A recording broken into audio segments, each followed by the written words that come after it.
Greetings, friends. Welcome to ReligionThink, and I just wanted to go over something that I may have come up with another way of looking at Genesis chapter 3. I was at work doing a boring task and thinking about the Hebrew word for tree. It can be both plural or singular, and I was thinking about that. Then I made the connection, trees of knowing good and bad, and what is that, and what did the serpent say? And I kind of thought maybe it might also make sense as an anti-assimilation text. We come across anti-assimilation text in 1st and 2nd Maccabees during the Greco-Roman era, and also ideas earlier, especially around the Babylonian Empire, Jeremiah, Isaiah, Ezekiel. And what's really interesting is here, if this text was written in that time period, eating of the tree of knowing good and bad, you will know what the nations know if you assimilate. But here, when the serpent says, you shall not die, but you will know, or you will be as heavenly beings, knowing both good and bad, and what they know. And what's pretty interesting is, it wasn't surely die, it was mut temut in Hebrew, which means you will die death. So to me, when I put this together, I was kind of thinking dying a death maybe culturally, maybe by heritage, and being faced with, even in some instances, forced assimilation. But here, this is a warning.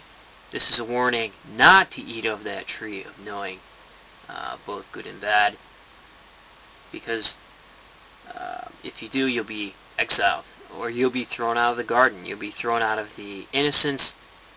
You'll be robbed of your heritage, your culture, and at times even your religion and even your language. We think of probably most current would be the Native American removal policy. Now, granted, that was forced assimilation, but you can see how it would happen. And everything that's listed here that the serpent says, and everything that happens, is Eve is not forced to eat it.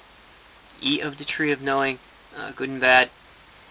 She starts, and this could be metaphorically assimilating into the other nations surrounding, which is something that the prophet Jeremiah was always worried about. And he's seen maybe Canaanite ideas, Babylonian ideas, infiltrating into the belief systems of the Hebrews.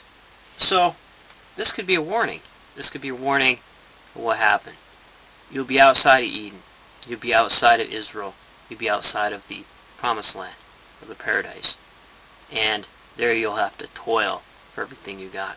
Because once you're out, once you've eaten, once you've lost your heritage, it becomes very hard to gain that back, and you never do. So yes, you see the bigger realm, you see the bigger picture. However, it needs to be done more responsibly. Now, there's two biblical characters that did it more responsibly. I believe Joseph was integrated into another culture.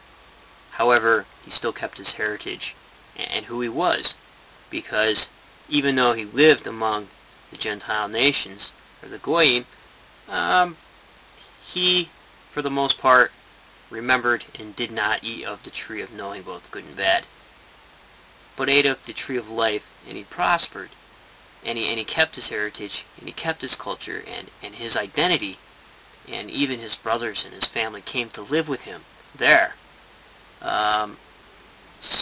Daniel is another one of the stories of Daniel, where he assimilates into the Babylonian culture, as it said in the earlier text of Daniel, the first sections of Daniel. And he still is who he is. He does not bow down. Does not bow down. Does not assimilate, and therefore is seen as a hero. And he lives forever because he trades what they knew. He traded knowing both good and bad for the tree of life. So, yes, many trees of knowing good and bad, and sometimes the shrewd one, or the shrewd serpents, can lure people unwittingly or knowingly out, change the rules a little bit, and then rob them of everything. And sometimes it could be worth it, other times it might not be.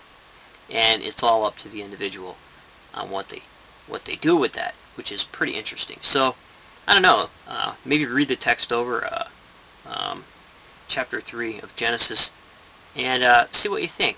And see if you think that this could possibly be an anti-assimilation text written to the Hebrews, warning them of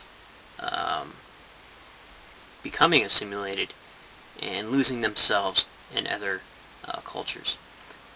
Just a thought. Thanks for watching.